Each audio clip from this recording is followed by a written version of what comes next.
So, ancient Egypt has always been one of my favorite topics from the moment my grade school social studies class covered it. I've always been fascinated with them. This civilization was so advanced for their time that they always seemed untouchable. But as we all know, the ancient Egyptians did indeed fall.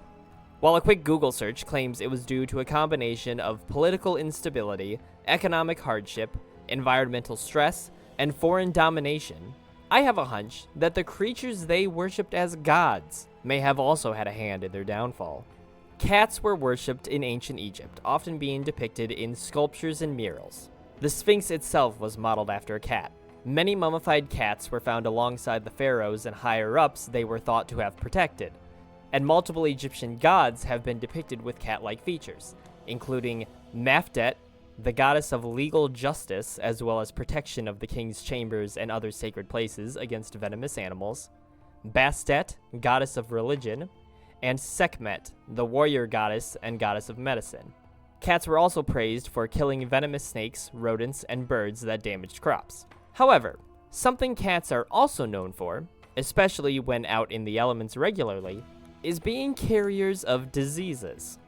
Now, the ancient Egyptians were actually very advanced on diseases and treatments, recognizing ailments such as diabetes, cancer, dental problems, gynecological disorders, and gastrointestinal issues.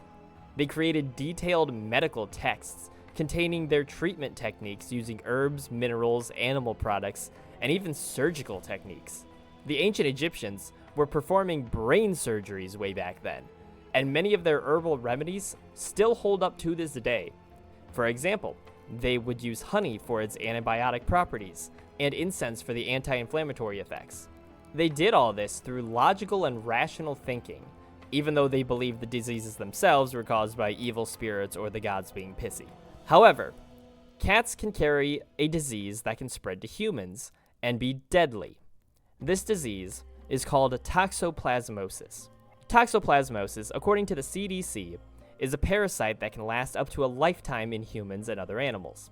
Those infected may experience flu-like symptoms, swollen lymph nodes, muscle aches and pains, and severe cases can result in damage to the brain, eyes, or other organs. Also, if a pregnant woman catches the disease, the baby oftentimes shows no symptoms at first, but can develop them later in life. It can be transmitted through contaminated, undercooked meat and shellfish, contaminated produce, contact with cat feces, contact with contaminated soil, and although rare, it can be transmitted through organ transplants or blood transfusions, if the organ or blood in question is infected. And cats are the primary carriers of this disease. So hypothetically, we have a society who, although they're advanced for their time, are certainly not advanced in today's standards, and are interacting with animals that carry a disease they can contract. The cats, probably on multiple occasions, use the farming soil as a litter box, and the crops become infected as a result. And if the cats aren't using the soil to do their business, they live in the desert. The desert is full of sand. The cats can go wherever they want, exposing the people to their landmines on a daily basis. Perhaps the people became sick, and while the ancient doctors do what they can to cure the disease, because they worship the carriers, they don't realize the problem will never go away. This is just a thought, though. Obviously, I don't have any proof of this claim, but any Egyptologists watching this video may want to look into it and let me know.